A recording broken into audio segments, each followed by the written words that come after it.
Do your thoughts have control over you, or do you have control over your thoughts? Shalom, this is the brother Badia back here once again. Before I get started, like always, I'm going to give all praises and glory to Yahweh Bahasham, Yahweh Shah Bahasham, Rahakwadash.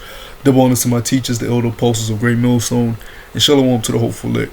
Yeah, man, do your thoughts have control over you, or do you have control over your thoughts? That may be a tricky question for some people, but I'm going to explain it in this lesson, what I mean by that. This lesson is inspired by a post a brother put in our camp chat earlier. It was dealing with, things that, 10 things to quit for all strong men. That was the title of it. Let me pull it up real quick. 10 things to quit for all strong men. It says caring about what other people think about you, not believing in yourself, not prioritizing your health, wasting your precious time, chasing meaningless relationships. But here's the point that started a little discussion in the chat. It's number 8. It says just raw. Just gonna say how it says it. It says wasting or draining your energy from beating your meat, right? From masturbation, which a lot of men have problem with, right? So, that went into a little discussion about how pornography has taken over the minds of many people. And, since the flock of the Lord's pasture is men, I'm going to direct this to you men. We know that men have a major issue with porn and masturbation, right? And it starts off, there's many reasons of why men are addicted to pornography and addicted to masturbation. But, this society is wicked. It's full of filth. All right. You start off at a young age and it becomes a stronghold to you. All right. And you're not able to break it because those demons have a lock on your mind. Right.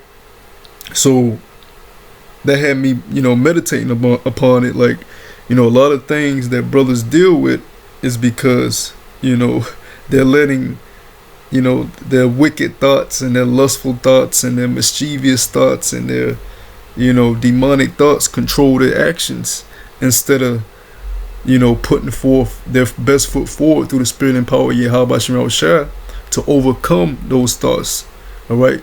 So they can bear the actions of the fruit of the spirit. Right. And the whole porn thing, it sparked the idea for this lesson. But this applies to any thoughts you may have, whether it be lukewarm thoughts. You may be thinking about shit that's very insignificant, which leads you to doing insignificant things when you haven't even, did your due diligence within this body of the truth, right? Whether it be reading, studying, doing your videos, communicating with the brothers, overcoming your demons. But you've been thinking upon dumb shit all day, and that leads to you doing meaningless shit, wasting your time. All right. And we're at the end of this thing. We're at the finish line of this mission we've been put on this earth to accomplish. And you want to make sure you're putting your best foot forward, because once it's time to turn in those test sheets, that's it, man. So let me get the first precept that's going to better explain it. Better explain the tone of this lesson, man. Let me see. Let me start at verse 3. This is 1 Thessalonians chapter 4, verse 3. For this is the will of Yahweh by Hashem Yahweh Shah, even your sanctification, that ye should abstain from fornication. Right? Sanctification means the renewing of your spirit, the cleansing of your spirit through this word, the washing of yourself through this word. I did a video a while back about make sure you get your daily wash in. All right, make sure you get this word in daily, steady cleansing yourself, renewing yourself. Right? It says that ye should abstain from fornication. What is that fornication? Delving into idolatry. All right, which leads to spiritual adultery against the Most High, the Lord. Delving into wicked deeds that's against the will of Yahweh Shemel Rashad, which leads to acts that can affect the body. Abstaining from all appearances of fornication, right? That can defile this not defile, but that can seem to defile the truth, because you can't defile the truth. The truth is the truth, but you can, you can bring in, damnable heresies, as the scriptures say, traditions of men, all right, from delving into dumb shit, all right, and your actions affect the body. That's why we tell Jake, once you come into a camp, once you come amongst the brothers, you're amongst a body, you're amongst something bigger than yourself, and you just got to play your role, play your lot, all right, play your position and follow the footsteps of the men that was put before you. Can't be going out into the world and bringing a worldly mindset, all right, into the truth. But let's continue.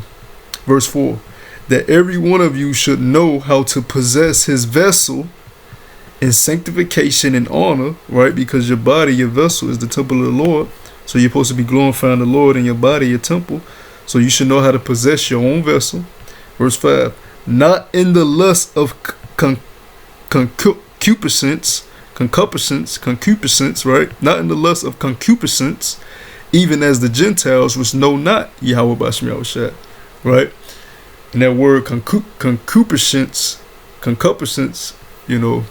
however you pronounce it, it delves into desiring something. Basically the same meaning of lust. Matter of fact, let me just get it. But it goes into like your desire and your wants of things that's really insignificant, right? Things that your mind tricks you into thinking that you need. Yeah. Concupiscence. Let's get that word. Strong's G, 1939. Epithumia. And it goes into desire, craving, longing, desire for what is forbidden. So lust, you're lusting after things, right? So when we go back to this verse here, it says, back in what verse was that? Verse 5. It says, let's read verse 4 again. That every one of you should know how to possess his vessel in sanctification and honor, not in the lust of concupiscence, even as the Gentiles which know not Yahweh Bashim Yahushua. So you can't allow your mind to take control, your own mind, which is defiled by demons and just, this flesh, to take control, over you. You have to overcome, through the spirit and power of Yahweh Bashim Yahushua. So you have Jake, the first time they see a beautiful woman or woman with a nice body, they immediately lose their mind, all right? And Jake don't know how to say, you know what, fuck that, I don't need that, I'm good, I'm straight. And that's another thing I was talking about earlier, how our forefather Yaakov, Jacob, how in total he worked for Rachel 14 years, because I think he worked 7 for her, 7 years for her, but then he was fooled by their father, and he ended up sleeping with Rachel's sister, which was Leah, right? And since he was fooled, by receiving Leah and not Rachel, he still wanted Rachel, so he had to work another 7 years out on that. So I think he worked like 14 years in total. But that shows you the strength he had in his mind. All right, our forefather Yaakov, Jacob, a very strong-minded individual. I mean, how did he get his name, Jacob? He wrestled an angel. How did his name change to Israel? He wrestled an angel. How did his name change to Yasha Allah, Prince of the Power? He wrestled an angel. And a lot of Jakes, they want to be Yasha Allah, Princes of the Power, Sons of the Most High, but they don't even have rule over their own spirit, man. Right? And that's why that's another reason why we're still here and not delivered out of captivity yet. I mean, it's all the date that we're going to be delivered is already in the Most High's will. All right, his divine plan. He already knows the date he's going to send Yahweh Shai to come get us. But part of the reason why we still here and got to go through the trials and the journey we got to go through is because for the purification and sanctification of each and every one of us as service of the Lord. So with that being said, with the Lord working with us as his sons, he's building us up and he's putting each and every one of us through certain situations, to have us to be better men overall before we become kings and gods and rulers, right? right? Before we can be kings and gods, we first got to know how to rule our own mind and vessels as men, right? Men during the ancient time were way more strong-minded and strong-willed, and you know, they had a better understanding of what it meant to be a man, and it wasn't so goddamn weak, you know, in the flesh. Men are very weak, us too, you know, but we have the cheat code, which is Yahweh Ba'Shem Yahweh Shai, which is a gift to overcome this weakness that has been set before us, man. This weak state. Alright? When you come into this truth, it's about growth, it's about overcoming, it's about the victory. If you're not overcoming, you're not winning shit. You're not in the fight. It's the reason the Lord said put on the armor so you can get in the fight. You're not overcoming, you ain't got no victories. Alright? You ain't got no belts in this fight. What are you doing, man? This is 1 Timothy chapter 3. And let's go to the point in verse 4. It says, one that ruleth well his own house, having his children in subjection with all gravity. For if a man know not how to rule his own house, how shall he take care of the church of Yahweh Ba'Shem Yahweh Shai? And of course, that's talking about your physical house where you may have kids, a woman, so forth and so on. But the first house, your first vessel, is you. If you can't rule yourself, rule over your own state of mind and, you know, position, how can you dare try to rule over somebody else, man? You don't got your shit on straight. And a lot of you guys want leadership positions, and you ain't on no type of level to lead any damn body. Scripture say if the blind lead the blind, they both should go into a ditch. A lot of y'all in the position and playing a lot y'all supposed to play. Alright? Desiring more than what you able to fulfill. And a lot of you guys ain't gonna make it any damn way. The Lord gonna get you up out of here. Because you don't take this truth seriously, man. You're not understanding. This truth is supposed to change you. Alright? You're supposed to understand what this is about. It's not just about screaming at Esau on the highways and byways, man. And listening to videos about the kingdom to make you feel better. About your sad situation. You're supposed to be fighting, man. Fighting. This is Proverbs chapter 25, verse 28.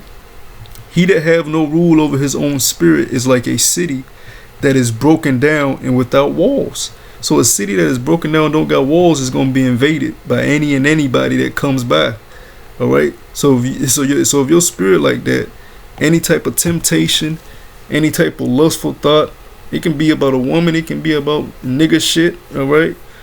You got Jake that try to balance the world and the truth. All right. It can be any of that. Those things evade your thoughts, invade your mind, and cause you to become worse than what you were before you even came into the truth, man. Because now you're just a nigga that knows some scriptures. And don't get me wrong, none of us are perfect, but you're supposed to be in the fight. You're supposed to be fighting, right? If a boxer keep getting hit with the same damn jab, he need to change up his defense or change his stance or something. All right, you need to make some type of change if you keep tripping over the same rock, man.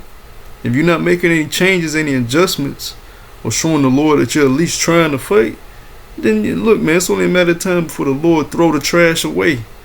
All right, because that's what you are.